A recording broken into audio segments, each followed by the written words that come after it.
We're here to unpack complex financial tools, giving you that shortcut to really being informed. Today, we're diving into something I find, well, quite fascinating from a conceptual level, the Aroon indicator. It really is interesting. And the name itself, right? Aroon, it's Sanskrit for dawn's early light.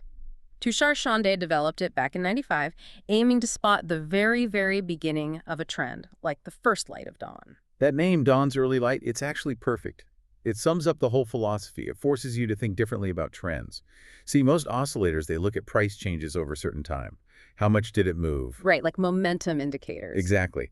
But Aroon flips that completely. It's focused on time relative to a price extreme. How long ago did the peak or trough happen? So our mission today really is to get under the hood of how this indicator uses time, the passage of time, to tell you how fresh, how strong a trend is. It's aiming for foresight by measuring urgency. Okay, urgency. I like that. So instead of measuring, say, the market's power, how big the price swing was, we're measuring its efficiency, how quickly it's hitting new highs or lows. That's a great way to put it, efficiency or hustle, yeah. When you pull up the Aroon indicator on your chart, you'll see two lines. There's Aroon up, that's your bullish line, and Aroon down, the bearish one. They usually appear in a separate window below your price chart, and both lines move between 0 and 100. Simple enough, two lines, 0 to 100. So if I'm looking at my chart and I see Aroon up rocketing towards 100, what's the immediate takeaway? Instantly, that tells you the highest price within your chosen time frame, say the last 25 days. Happened very recently, maybe even today or yesterday. A high value means a recent extreme. That signals a strong, active trend in that direction. And the opposite, if a line is down near 0, That means the high or the low for Aroon down happened a long time ago within that look-back period. Way back at the beginning of the 25 days, perhaps. It signals the trend is weak, maybe stalling out, or just not there anymore. The energy's gone for making new extremes in that direction. you mentioned it's different from indicators like DMI or MASD. Let's nail down that distinction because I think that's where people can get tripped up. It really is the core difference. Think magnitude versus timing. The DMI, the Directional Movement Index, it measures the actual price difference between highs or lows. How many dollars or points it moved? Right. Aroon doesn't care if it moved $1 or $100. It only cares when the absolute high or low for the period occurred. How many days ago? And MCD, well, that shows you changes in momentum, the relationship between moving averages. Aroon is laser-focused on trend strength, based purely on how recently new extremes are being made. It's about the regularity and recency of new highs or lows. Hold on, that sounds counterintuitive maybe. So if a stock creeps up just $1 over 25 days, but it hits that $1 peak today, Aroon up is near 100. Correct. It would be 100 if it hit the high today. And that signals a stronger, fresher trend than, say, a stock that jumped $100, but its peak was 15 days ago. From the Aroon's perspective, yes, because it's capturing that immediacy. A high Aroon reading suggests the market isn't wasting time. It's pushing boundaries right now. Relentless pressure. Okay, relentless pressure measured by time. And that 25 period setting you mentioned, that's the standard. Yes, 25 periods, days, hours, weeks, whatever your chart time frame is. Yeah. That's the default Shande recommended. Yeah. It seems to work well across many markets. Right, 25 periods. So let's get into the math. You said it's elegant, and I think understanding the calculation helps build trust in what the lines are showing us. Absolutely. And the logic is straightforward once you see it. It's basically scoring the trend's efficiency and making new highs or lows. When 100 is a perfect score, the extreme happened today. 0 means it happened way back at the start of the period or longer ago. The formula itself reflects this. For Aroon up, the bullish line, take 25, subtract the number of periods since the highest high in the last 25 periods. Okay. Then divide that result by 25 and finally multiply by 100 to get that percentage scale. 25 periods since high, 2,500. right. Got it. Precisely. And Aroon down is the exact same calculation, just using the number of periods since the lowest low in the last 25 periods. Okay, let's make that practical. Let's use the 25-day default. Say the highest price happened 5 days ago. All right? So Aroon up would be 25 minus 5, which is 20. Then 20 divided by 25, that's 0.8. Multiply by 100 gives you 80. Exactly. An Aroon up of 80. It means the high occurred relatively recently within the 25-day window. 80% of the period hasn't passed since that high. It's still quite fresh. And if the high was 20 days ago, Then it's 25/20. Yeah. 25/100. That's 525, which is 0.2 times 100 is 20. A low value. The high is getting stale. okay, the calculation makes sense. It's a time decay score, essentially. Now, you mentioned a key threshold, the 50 level. Yes, the 50 line is critical for interpretation. Think about it. 25 periods, half of that is 12.5 periods. So if aroon is above 50, it means the high or low happened in the most recent half of the look-back period within the last 12 or 13 periods. That tells you the trend activity is accelerating, or at least still very active. It's happening now, basically. Pretty much. But if the reading is below 50, it means that high or low occurred in the first half of the period. It happened more than 12.5 periods ago. That's a signal the trend is losing steam, weakening, maybe stalling out. The energy required to make new extremes recently just isn't there. That 50 line acts like a midpoint check on the trend's vitality. Okay, let's shift from the mechanics to actual trading strategies. How do we use these two lines interacting? The most basic use is just trend identification. Generally, if aroon up is above aroon down, conditions favor the bulls. If down is above up, conditions favor the bears. Simple enough. But for higher probability signals, we look for more specific conditions.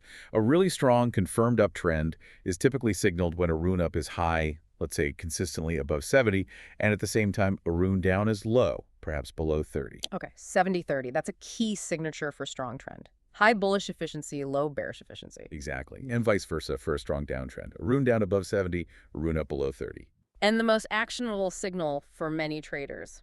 That's got to be the crossover, right? The dawn's early light moment. That's often seen as the primary entry signal. When aroon up crosses above aroon down, it suggests the balance of power is shifting.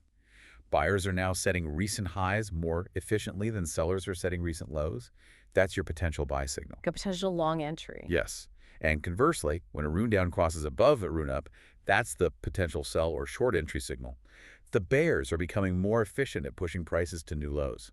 Let's walk through a quick example. Say a stock's been trending up strongly. Aroon up is parked around 80-90. Aroon down is way down near 10 or 20. Classic strong uptrend signature. Keep riding it, perhaps. But then maybe some news hits, or the price just starts going sideways. We see aroon up start to drop. Maybe it crosses below 70, then it breaks below 50. What's that telling us? Okay, that break below 50 is the big warning sign. It means the last high is now more than 12.5 periods old. The uptrend is, as you said earlier, in serious trouble. The bullish efficiency is fading fast. And if it keeps falling, say aroon up collapses towards zero, and maybe aroon down starts ticking up from the floor, crossing above 30, maybe heading towards 50. At that point, the original uptrend is likely dead, especially if aroon down crosses above aroon up somewhere in that process.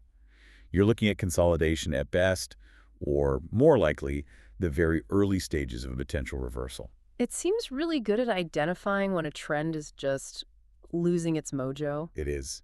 And it's also great, as you hinted, at signaling when not to trade. That's the consolidation signal. How does that look? That's when both aroon up and aroon down are moving sideways, often sort of tangled together, and importantly, both are hovering below 50. Ah, so neither side can make a new extreme efficiently. Exactly. It means the market is directionless, range-bound.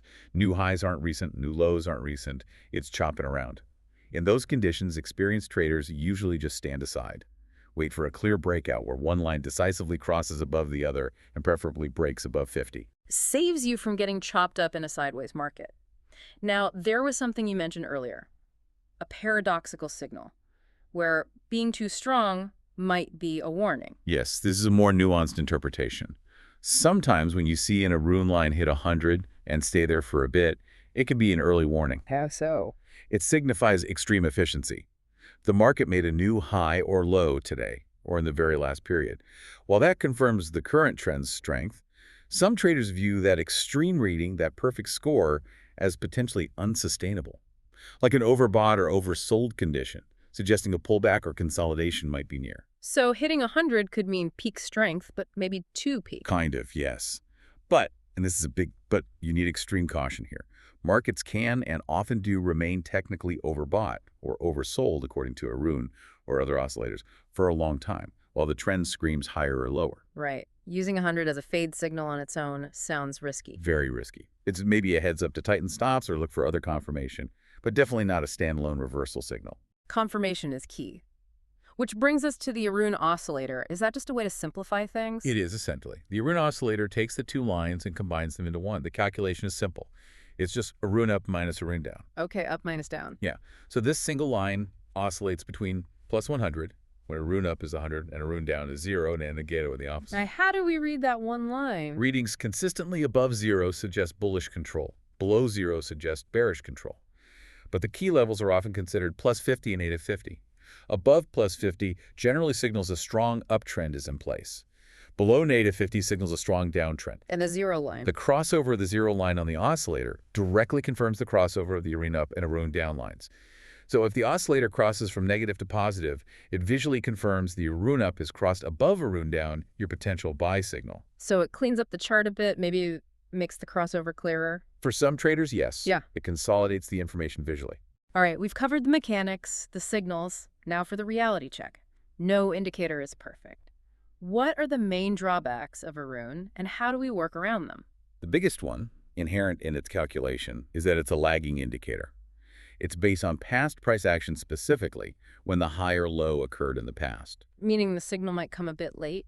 Can, yes. The crossover might happen after a good chunk of the price move has already occurred, especially in fast markets. That's common to many trend-following indicators. The other issue is false signals, particularly in choppy, sideways, or highly volatile markets. The lines can whip back and forth across each other, generating buy and sell signals that quickly fail. Leading to frustration and potentially losses if you act on every single crossover. Definitely.